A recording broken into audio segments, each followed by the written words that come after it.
I am going to take off my mask because I don't have anybody within 10 or 12 feet of me, and I feel comfortable that way. I can tell you that we've had a productive summer thus far. We've had 11 practices and 2 scrimmages. One of the scrimmages was a short, kind of specific to a situation, and the others were much more.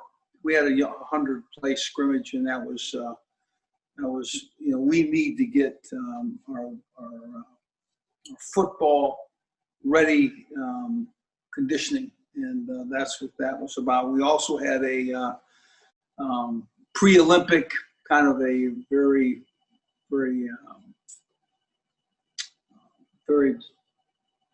talented long-term Foursquare tournament, and we had the fight right down to the last go, and Luke Grimm won the outright, and there were several celebrated ice cream truck deliveries, and we had good fun had by all. We also are proud that we have 0 quarantine or isolation coronavirus issues, and we're happiest about that. So we are saddened to recognize that we lose EC Olani, and he was a guy that played with 32 of our players here, and his loss is being mourned by our team. This afternoon at about 4 o'clock, we'll release some balloons, as I recall. Am I right? So right from the stadium. So if you are within the voice and sound, you would be more than welcome there. So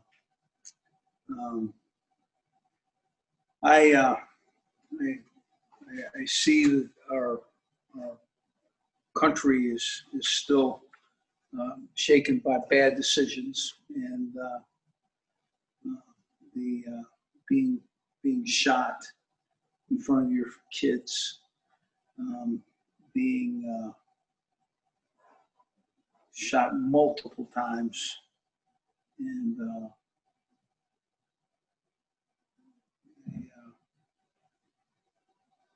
racial inequities, the cultural sensitivity is just not there for these policemen that come up, and we have to look back. We have to change. There's things that must be done, and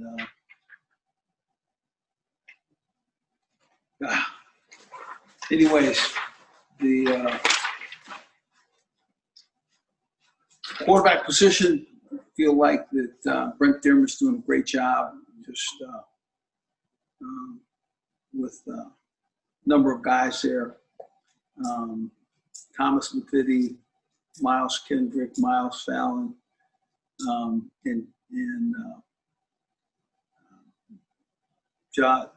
Jalen Daniels, who those guys are competing for a spot there, and they're getting good coaching, and that's a great respect to the offensive coordinator.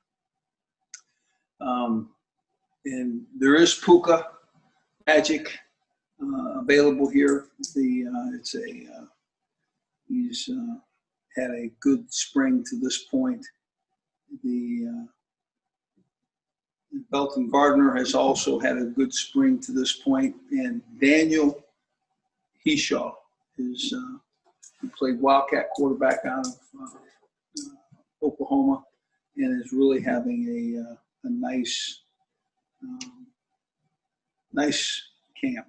So the veteran wide receivers, Stephon Robinson, Andrew Parchment,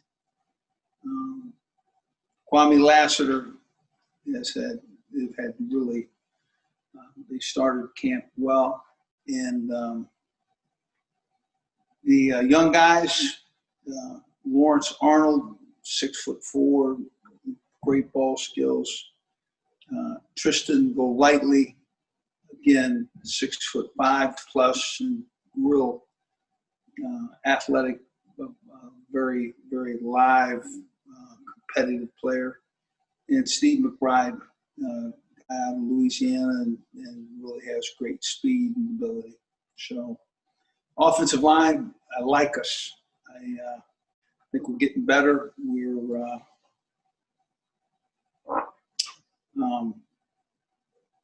Jacoby Lott, Malik Clark, Happy Maine, Chris Hughes, Adagio Lopetti. Occasionally, a guy will get nicked in camp, and you turn to a guy like Lopetti and you say, hey, I need you to play. And whatever that is, he hasn't played. He says, sure, I've got that. And he's had a very good spring that way. And some young players that are just fun to watch play. Armaj Adam Reed, 6'6" or 5", 340 plus, and losing weight and getting stronger and getting better and just having fun.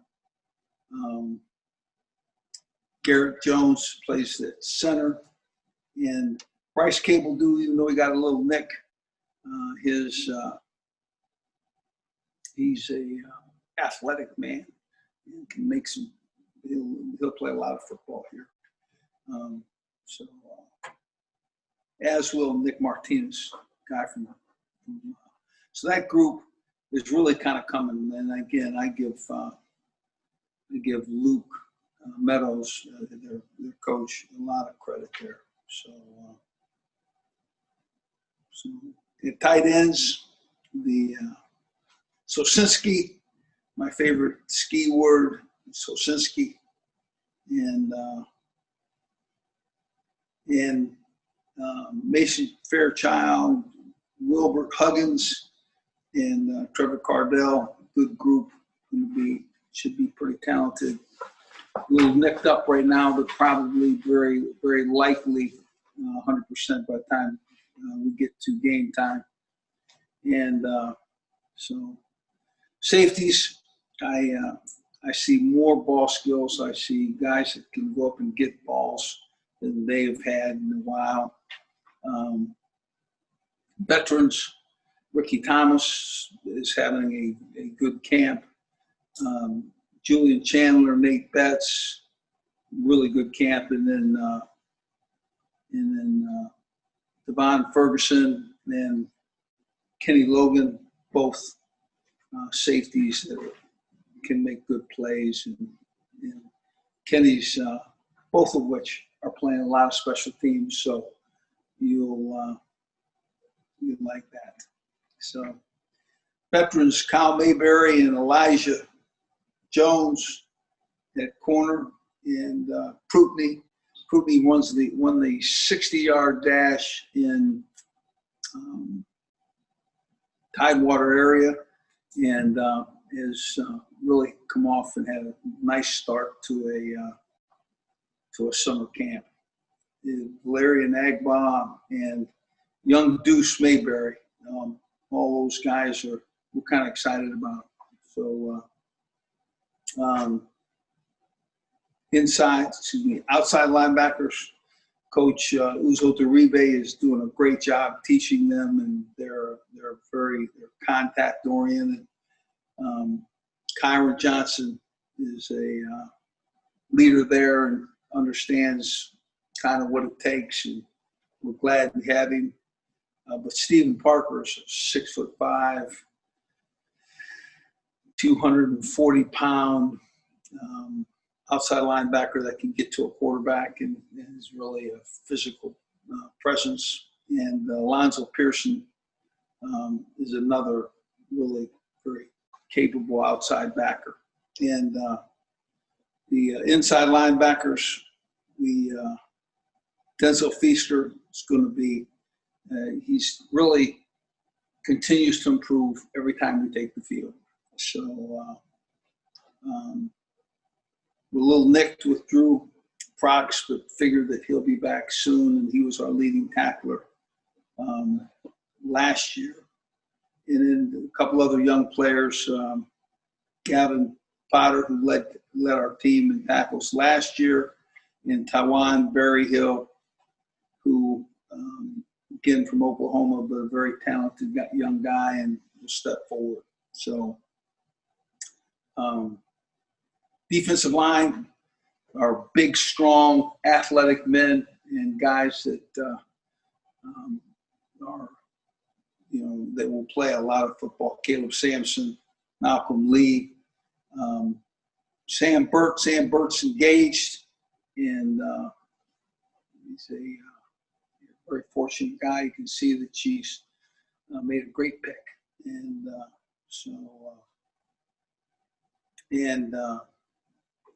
Marcus Harris. Marcus Harris is probably 280 to maybe a little bit less than that. But in any event, he's going to be ready to play Big 12 football. And the Caleb Taylor, Jerome Robinson, Dejon Terry. Dejon Terry's lost about 30 pounds, and 30 pounds that he didn't need, and it's much better. Keenan Caldwell is, again, about the same size as Dejon Terry, and 6'5", 340, give or take 10. And men and ladies, we're ready for your questions. Coach, a few questions for you. Wanted to start with Drew, actually, just because you just brought him up. I know he only played in 4 games last year. I'm assuming you guys were not able to get the red shirt on him just based off how he's listed on the roster. Is that accurate? That's correct. He'd played X number of games, and we would not have had it, except that we already were after a medical with him. And so with the medical and the what would be the virus interaction with what has been the NCAA's most recent depiction, sounds like to me he may have 1 or 2 years. So we're thrilled about it. Certainly he's got the medical that he had received just recently, and now with the way the NCAA is positioned, we feel like the coronavirus will help him get the other one. So. Yeah, and I actually wanted to follow up on that too. What's your understanding of the, I guess, NCAA rule or ruling regarding eligibility? Is it your understanding that just about, I guess, for every player that this year will not count against their eligibility, and how do you plan to manage that? Yeah, I think everybody's waiting to see how it's counted out and those things, but I think it's pretty obvious that they've made a decision to those people that were disadvantaged by the coronavirus are going to be advantaged by the NCAA ruling, and so you might end up on your campus by way of really being in a number that might be and might pass a 85 number or 82 number, but the point being is that that virus is going to affect you positively based on what was the NCAA's rulings. Sure, and then I actually wanted to read you a quote that you had last year. Get your thoughts about Torrey Loughlin specifically. You said last year, I think he will certainly eventually play some significant snaps. You also said, I would not be afraid to play him in games. So I'm just curious. I know position change has kind of been talked about. What's sort of the plan with Torrey Loughlin right now? I think we're still in the evaluation phase. I think he's going to get every opportunity to play significant football, just like I said. And yeah, I think that he's talented and capable. And this Daniel Heshaw is a similar guy, not quite as tall, but physical and capable to move the chains, as is Corey. So, Do you have a feel for his position, though? His position number? No, just his position. Do you have a feel? We've heard a number of positions that he could potentially play. I'm just curious. Do you have a feel? Yeah, I think he's a wildcat quarterback. I think he's a tailback.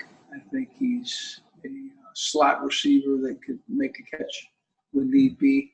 So I think he fits several spots. John Kirby, you're up.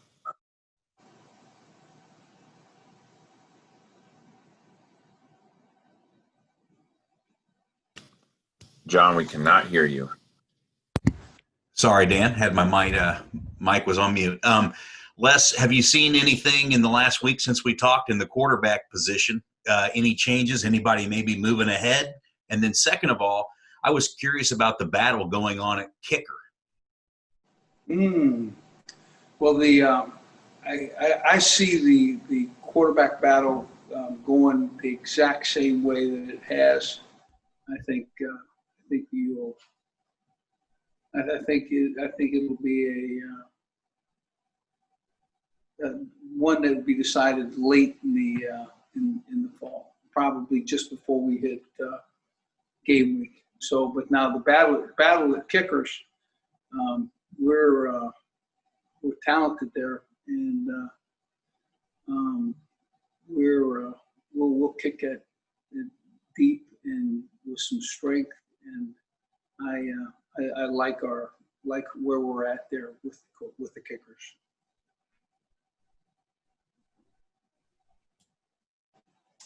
Hey, Les, I wanted to ask you, there were some reports today that Antoine Frazier is entering the transfer portal.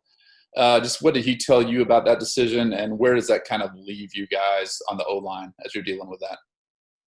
Well, I think that's a decision that he made. I think we're really going to be in pretty good shape. I think it does affect the depth some, but I think we'll be fine. What position was he projecting to play, and then kind of who fills that spot? Tackle, and we'll have some other tackles that will be able to rotate through, and so we feel pretty good. And we like some of the young guys, and we don't want to necessarily slow up their progress. And then you mentioned earlier the quarterback competition. What would it take for a guy who's a true freshman like Jalen Daniels to come out of this thing and actually win it? I feel like there's a lot of hurdles you'd have to get over as a true freshman to do that. Yeah, I think Jalen Daniels is fortunate in the fact that he's come from a program that has allowed him to make checks and really, not that that's what we do, but the fact that his experience in high school will allow him the abilities to compete at a very high level early in his college career. And then one last thing for me, I was just curious, have you guys had any players who've talked to you about opting out of this season because of the pandemic? Is that something you guys are going to have to deal with? Well, I don't know if they opt out because of the pandemic, then they opt into the pandemic. The last I saw it, the pandemic was worldwide. Okay, and so I don't know that their advantage is, to turn at this point in time away from what would be a good finish to a college career and an opportunity to advance their abilities and then have choice on whether to go off into the NFL or to stay and compete. So we love to have them stay and compete. So just to clarify, your team has not had any players opt out of playing this season? Well, Antoine Frazier, who they just mentioned at the, for the porthole, that was a decision of opt-out.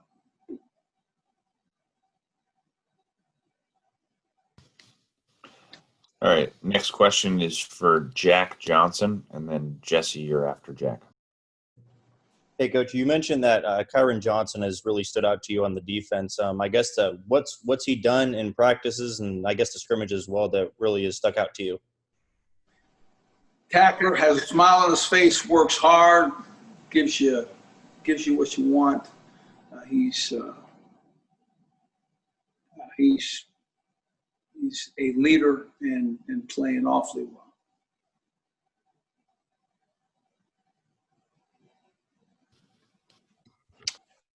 Hey, Les, you talked earlier about Coach Dearman working with the quarterbacks. I wondered, what specifically do you see in practice when you watch him work with those guys? Well, the thing is he's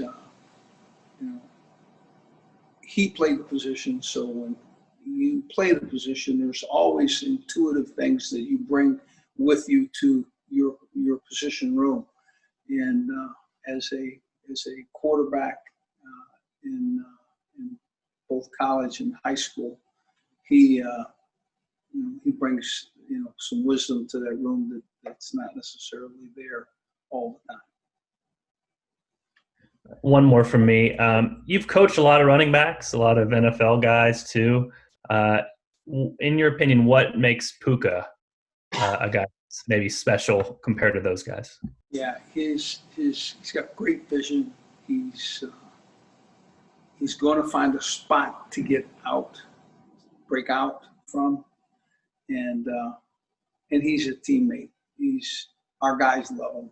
In practices where he's a part, this make a difference. We'll go to Matt Tate and then Matt Galloway right after that. Hey, Coach, you mentioned Deuce Mayberry earlier, and last week we heard Denzel Feaster talk a little bit about him too. Just curious if you could go into a little bit more detail on what you've seen from the young kid and also what it's like coaching two Mayberry brothers, how they get along, and did they give you some good entertainment out there? I promise you they root for each other and they compete against each other, and one says, "I'm faster." And the other one says, "Well, you're not." And remember the other day we were playing, "Nope, let's go run." The thing that I do is I have to moderate their enthusiasm, and if I can keep them from running 40-yard dashes just to find out who's fastest, I'd be pleased. But Deuce has good feet, long limbs, and catches the ball, and Kyle's the older brother, and we're going to compete, and that family's surely done that. Have you coached a set of brothers in your career like that? Several. Yeah, fortunate. The Dixons some years ago played for me when I was at a school not quite Mississippi, and they were from Mississippi, so they kind of just came across the border, and we kept them. And they both of them played tight end. Both of them played significantly. One played in the national championship game. And just the last thing, it sounds like what Denzel was impressed by with Deuce is just maybe his maturity. You think that helps a young kid like that get opportunities quicker, get on the field more, that kind of thing right away? Yeah, I think a guy who approaches his every day is an opportunity to learn, get better, and improve. That guy is mature beyond his years, and it makes a difference. It's, when you know the path that you're going to pick, and you're not going to be swayed from that path in any way, you're going to have success, and you may very still have success. I got to ask you too, who's faster? You want to say? I do not want to bet, because I do not want to precipitate the next race. The next race they're on their own. Fair enough. Thanks. My pleasure. Hey, Les. I just wanted to clarify a couple things on the Antoine Frazier situation. You had just classified it as an opt-out decision. Was that a coronavirus-related decision on Antoine's part to opt out and then therefore transfer? Yeah, I think everybody makes a personal decision there, and he just turned and went in that direction, and frankly, we're wishing him all the best and think that he'll make a difference someplace. Okay, and then my follow-up question: if there's a hypothetical situation where another player were to want to opt out due to coronavirus concerns, would you be comfortable with them remaining on the roster and not entering the transfer portal? Yeah, I don't. If they basically don't want to play anymore, I would have. I mean, certainly, if it's based on the idea that they've not progressed to this point, or a bunch of other coronavirus interest or reasons for not being as talented as they would normally be, they could stay on campus. You bet. All right. I think that's all the questions we have for today. We're going to